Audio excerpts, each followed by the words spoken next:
आइए अब बारी है एक कटपीस की। जैसा कि आदेश है कि हर राउंड पे एक कटपीस बोलना है, और आप नहीं भी बोलते तब भी कीर्तन की विदा है कि एक गीत और एक कटपीस का ही एक चक्र होता है। अब सुनिएगा, एक गीत बजा बड़ा सुंदर राजू भैया, और कोई कहने लगा। मैंने पहले भी एक सादा सा गीत दिया था, क्योंकि दादा ने कहा था कि ये भागवत का मंच है और यहाँ कुछ ऐसी बातें होनी चाहिए जिससे भक्ति भाव बढ़े, लोगों को अच्छा लगे। लेकिन आपने मेरे इतने सुंदर कटपीस का मजाक बना दिया। नहीं, आपको शर्म आनी चाहिए थी थोड़ी सी कि भगवान के नाम का हम खिलवाड़ ना बनाए। कह रहे हो भगवान का भजन करो तो पाप का घड़ा नहीं फूटेगा। पाप का घड़ा तो सबका फूटेगा, सबका फूटेगा। भजन करो या मत करो, लेकिन भगवान का भजन कम करोगे तो कष्ट भी थोड़ा कम होगा। आपने देखा होगा, हम रास्ते में जाते हैं और हमें अचानक से ठोकर लग जाती है। चोट थोड़ी सी लगती है, थोड़े से ही काम चल जाता है। यही तो पाप का घड़ा है। और आपने देखा होगा कि कुछ लोग खाट गोड़ गोड़ के मर जाते हैं, दर्द नहीं बंद होता है, कितनी ही दवाइयां खाते हैं। औलाद से पीड़ा मिलती है, किसी को माँ बाप से पीड़ा मिलती है, अन्य अन्य पीड़ाएं हैं। तो कहने का तात्पर्य यह है कि ईश्वर का भजन करें तो कष्ट तो होगा, लेकिन कष्ट की मात्रा जो है वो कम निवारण हो। आपको कष्ट सहने की शक्ति आ जाएगी, सरलता मिलेगी, बिल्कुल है ना। रास्ता सरल हो जाएगा आपका भगवान तक पहुंचने का। और आप कह रहे हैं कि मटका फूट जाएगा। अगर भजन करोगे तो नहीं फूटेगा। नहीं, वो कह रहे हैं लूट घसूट जाएगा। लूट घसूट जाएगा, बताइए। चलिए छोड़िए, अब आपका यही विचार है तो हम कुछ कर नहीं सकते। आपकी सोच का हम कुछ कर नहीं सकते। राजू भैया सुनिए, एक गीत और बजाओ और कोई कहने लगे। मैं फिर से आपको भगवान से जोड़ने की कोशिश कर रही हूँ, और आप लोग स्वयं भी कोशिश कीजिएगा और समझिएगा कि मैं आपको क्या समझाना चाहती हूँ अपने कटपीस के माध्यम से। गीत कह रहा है कि मैं तेरी रानी तू राजा मेरा।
सपनों में देखा है चेहरा तेरा,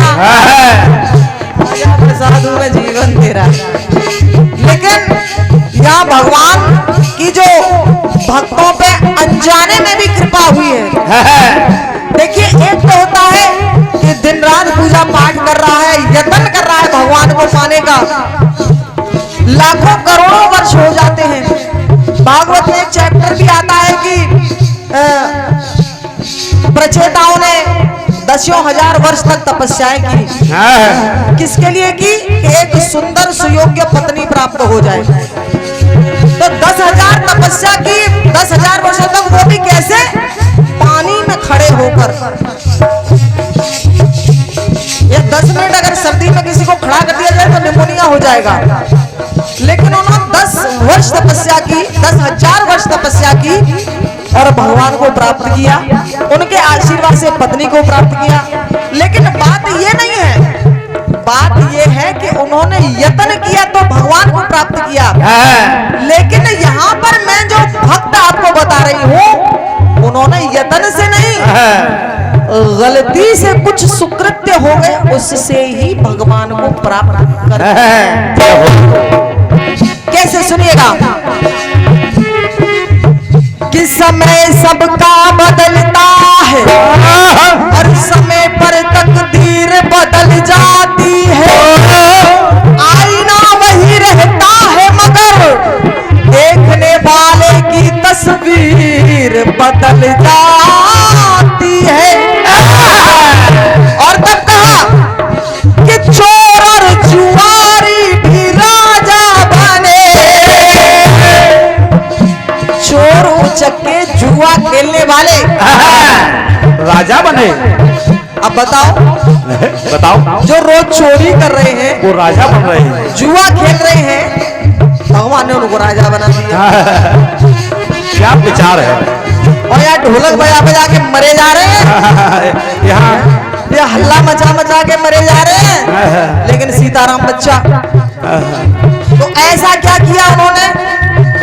यही सुनने वाली बात है। सुनिएगा कि यदि आप भगवान को मनाते हैं तो भगवान आपके लिए क्या क्या कर सकते हैं। सुनिए, चोर और जुआरी भी राजा बने। अरे चोर और जुआरी भी राजा बने। तो सपनों में सोचा ना ऐसा कभी ये कैसे जीवन के तकाजा बने।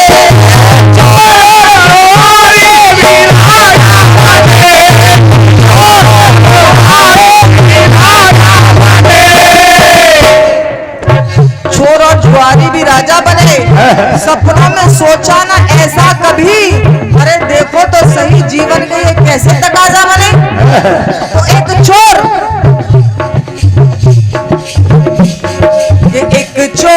के संग हुई है कला। जो चोर चोरी करता था कि एक चोर के संग हुई है कला। ये भोले खुश उसने कपड़े जला। कपड़ा क्या राजी बाजी से थोड़ी जलाए भाई। राजी बाजी से कौन कुछ करता है अपना नुकसान।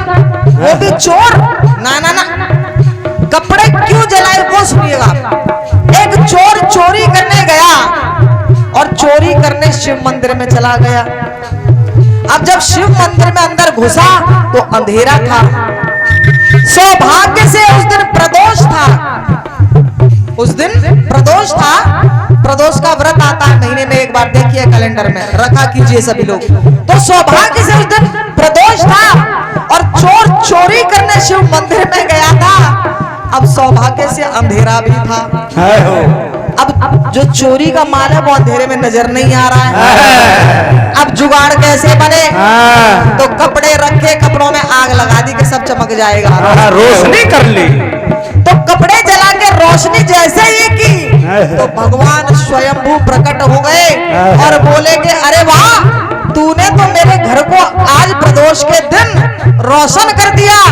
बोल तू क्या मांगता है। कि महाराज मैं क्या मांगता हूँ, मैं तो चोरी करने आया था। बोले जा तू एक पल के लिए राजा बनेगा। राजा बना दिया चोर को भी। तो सोचो अगर तुम तन मन से भक्ति करोगे तो भगवान तुम्हें क्या नहीं बना देंगे। चोर के संग हुई है कला कि ये भोले खुश उसने कपड़े जला। तो पुष्पों की माला ले जुआरी चला। अब जुआरी की बारी। अब वो जुआ खेल के पैसे इकट्ठे हो गए। उन पैसों से उसने फूलों के हार खरीदे। अब फूलों के हार खरीद के कहाँ जा रहा है। भगवान को चढ़ाने तो नहीं जाएगा जुआरी। अब जुआरी जा रहा है वैश्यालय। बोले आज पैसे कमाए, आज तो ऐश करेंगे। वैश्यालय जा रहा है एक वैश्या के पास। लेकिन रास्ते में एक शिवलिंग है। ईश्वर की कृपा हुई, पैर को कंकर की ठोकर लगी।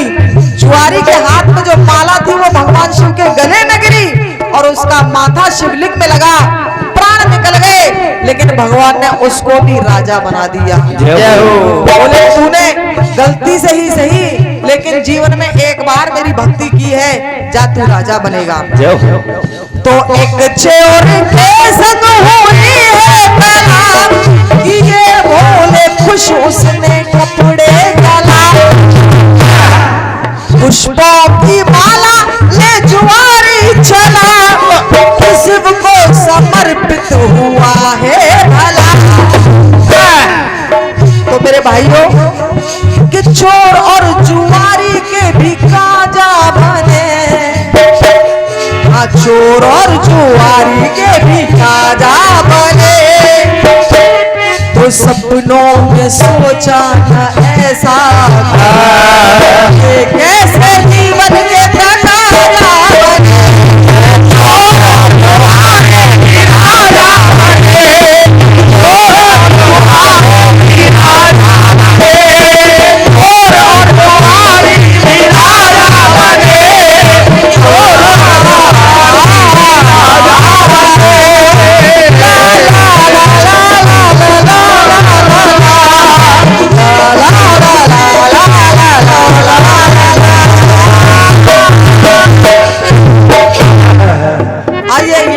से बहुत ही साधारण से दोनों गीत थे और टुकड़ी थी, कोई विशेष ऐसी लंबी चौड़ी कोई बात या कोई ऐसी गहरी रहस्यमयी छुपी हुई बात नहीं थी। तो आपको ज्यादा दिमाग पच्ची करने की, परेशान होने की आवश्यकता नहीं है। बिल्कुल आसानी के साथ जवाब दीजिए और प्रेम से गाइए, जैसे कि सारी रात गाते हैं अच्छे तरीके से। एक बार प्यार से कह दीजिए सच्चे दरबार की। मेरे साथ एक कीर्तन जरूर गाइएगा क्योंकि आप भागवत प्रांगण में बैठे हैं। तो हरि सुंदर नंद मुकुंद हरि नारायण हरि ओम, हरि सुंदर नंद मुकुंद हरि नारायण हरि ओम, हरि सुंदर नंद मुकुंद हरि नारायण हरि ओम, हरि सुंदर नंद मुकुंद हरि नारायण हरि ओम, हरि केशव हरि गोविंद हरि नारायण हरि ओम। तो हरि सुंदर नंद मुकुंद हरि नारायण हरि ओम, हरि सुंदर नंद मुकुंद हरि नारायण हरि ओम, हरि सुंदर नंद मुकुंद हरि नारायण हरि ओम, सुंदर नंद मुकुंद हरि नारायण हरि ओम। आ रहे हैं राजू भाई अपना सुंदर दौर